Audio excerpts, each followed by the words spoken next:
ቅዱስ ሚካኤል ቤተክርስቲያን ላይ በተፈጠረ ግጭት የሁለት ወጣቶች ህይወት ማለፉ ተነግሯል። በሻሸመኔ ቅዱስ ሚካኤል ቤተክርስቲያን ላይ በስናይፐር የታገዘ ከፍተኛ ተኩስ ተከፍቶ እንደነበር የተነገረ ሲሆን ከሟቾች በተጨማሪም በአራት ወጣቶች ላይ ከፍተኛ ጉዳት ደርሶባቸዋል ተብሏል።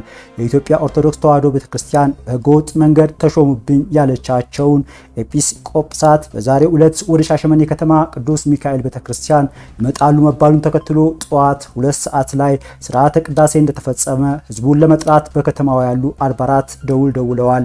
ይህንን ጥሪ ሰምቶ ሁሉም ምእመን ወደ ሻሸመኔ ቅዱስ ሚካኤል ቤተክርስቲያን ያቀና ሲሆን ምእመኑ የቤተክርስቲያኑን በር በመዝጋቱ ከውጭ ቆሞ እንደነበር ተገልጿል።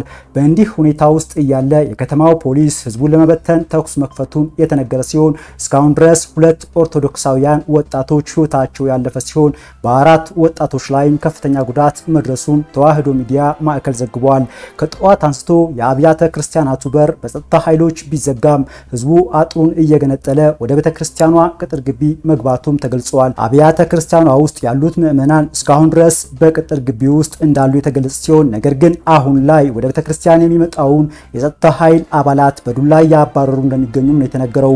የከተማው የኦሮሚያ ልዩ ኃይል አካላት ከኦርቶዶክስ ተዋሕዶ ምእመናን ውጪ ላሉት የከተማዋ ነዋሪዎች ነጠላ በማደል ሻሸመኔ ስታዲየም ተገኝተው ህገወጡን ቡድን እንዲቀበሉ እያስተባበሩ እንደሚገኙ የተገለጸ ሲሆን በመኪና ከተማውን እየዞሩ ቅስቀሳ በማድረግ ላይ እንደሚገኙም ተነግሯል።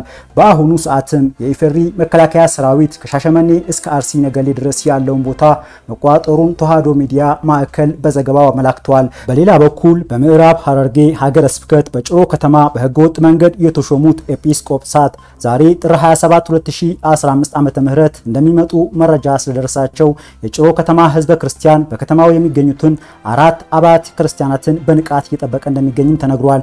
ትናንት ሌሊት ሊቀ ጳጳሷ የታሰሩባትና መቆየታቸውን ተብለው ወደ አዲስ አበባ እንዲመለሱ የተደረጉባት በአርሲ ሀገረ ስብከቷ መናገሻ አሰላ ላይም ኦርቶዶክሳውያን እየታሰሩ መሆኑን በቤተክርስቲያን ቅጥር ያሉትም እንዲወጡ የተነገራቸውና ያ የማይሆን ከሆነ ግን የኃይል እርምጃ እንደሚወሰድባቸው የተነገረ ሲሆን በአሁን ሰዓት የተሰሙ ባሉ መረጃዎች የከተማው ህዝብ በሌለበት ከበቆጂ የሌላ እምነት ተከታዮች በአይሱዚ በመምጣት መንበረ ጵጵስናውን ሰብረው ገብተዋል ተብሏል።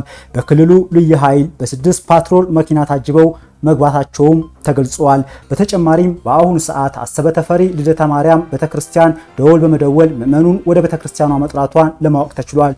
ከቤተክርስቲያን ጎን ነኝ ብዬ ኃላፊነቴን አላቀልም፣ ቤተክርስቲያን ከሌለች እኔ ወልደ አማኑኤል የለሁም ሲሉ የምክትሉ ጠቅላይ ሚኒስትር ቢሮ ኃላፊ ረዳት ፕሮፌሰር ነብዩ ባዬ በማህበራዊ ድረገጻቸው ላይ ባስተላለፉት መልእክት የሚከተለውን ብለዋል። እኔ ነብዩ ባዬ በክርስትና ስሜ ወልደ አማኑኤል የተባልኩ የእግዚአብሔር ደካማ የእህተ ማርያም የአካለ ሥላሴና የወለተ ገብርኤል የሥጋ አባት እስከዛሬዋ ቀን መንጋት ድረስ የተደረገልኝ ሁሉ የእግዚአብሔር ቸርነት እንደሆነ አምናለሁ። የሰው ክርስትና አባት ሳይኖረኝ የተሰጠኋት ቤተክርስቲያን ዛሬ ለደረስኩበት ያበቃኝን የጥበብ ፊደል አስቆጥራኛለች። በቤቷ በሰንበት ትምህርት ቤት የጀመርኩት ጥበብ አሳድጎኝ እሱኑ የሙያ መንገድ አድርጌ ነው ከዛሬ የደረስኩት። አንደበቴን የፈታሁት በእርሷ ነው፣ ያለ እርሷ ዲዳ ነኝ። የቀኔ መጀመሪያም መጨረሻም እርሷ ያሳወቀችኝ ፈጣሪ ነው። የሥነ ምግባርን ሀሁ አስነብባ አስጹማ አሰግዳ ቢን በነቢብም በገቢርም አስተምራ አሳድጋኛለች። በዋልኩበት መልካም አድርጌ ቢሆን ዋጋው የወላጆቼና ያሳደገችኝ ቤተክርስቲያን ነው። አጥፍቼ ቢሆን ዕዳ በድሉ የኔ ነው። ከቤተክርስቲያን የጎደለ የለም። ቤተክርስቲያን የሐዘኔ መጠጊያ ሆና ከወጀብ ከልላ አስጠግታ አሳልፋኛለች። መስካዬ ሐዘኗ ናትና በደስታዬም ስዕለቴን ተቀብላኛለች። በዚህች ፈታኝ ዓለም ላይ የቤቷን ዕጣንና የልጆቼን የአንገት ሽታ ያህል መዓዛ አላገኘሁም። የማህሌቷን ጸናጽልና ከበሮ ያህል አልሰማሁም። በዚህ ሸርታታ ዓለም የመቆሚያዋን ያህል መደገፊያ አላገኘሁም። በዚህ አደንቋሪ ዓለም የአባቶችን ያህል አረጋጊ ድምጽ አላገኘሁም። እንደ አባቶቼ ባለ ግርማ እንደ አባቶቼ ባለ ጸጋ አላየሁም።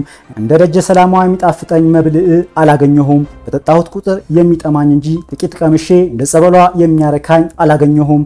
እንደ ግድግዳዋ ቀለም ህብረት ያለው ጥበብ አይኖቼ አልገጠማቸውም። የቤተክርስቲያን ስዕል በልቦናዬ ሙሉ ነው። ጠብ በበዛበት ጊዜ ፈርሳ ይቻት አላውቅም። ተቃጠለሽ ባሉን ጊዜ ለምልማ ነው የምትታየኝ። ተካፈለች ሲሉኝ ወርቅ ሲያበራባት ነው የሚታየኝ። ቤተክርስቲያን አምሳለ ገነት ናት፣ ገነት አንዲት ናት፣ ቤተክርስቲያንም አንዲት ናት። ሰላም ለኪ ቅድስት ቤተክርስቲያን አምሳለ ገነት ሰማያዊት እያልኩ እየተሳለምኳት እንዴት ልጠራጠር? ከቤተክርስቲያን ጎን ነኝ ብዬ ኃላፊነቴን አላቀልም። ቤተክርስቲያን ከሌለች እኔ ወልደ አማኑኤል የለሁም ነው የምለው ሲሉ የምክትል ጠቅላይ ሚኒስትሩ ቢሮ ኃላፊ ረዳት ፕሮፌሰር ነብዩ ባዬ በማህበራዊ ድረገጻቸው መልእክታቸውን አስፍረዋል። ውድ ቻናላችን ቤተሰቦች አክብራችሁና ፈቅዳችሁ አብራችሁን ስለቆያችሁ ከልብ እያመሰገን ለሰዓቱ ያልናቸውን መረጃዎች በዚያ በቃን። በሌሎች መረጃዎች እስክንገናኝ ሰናይ ቀን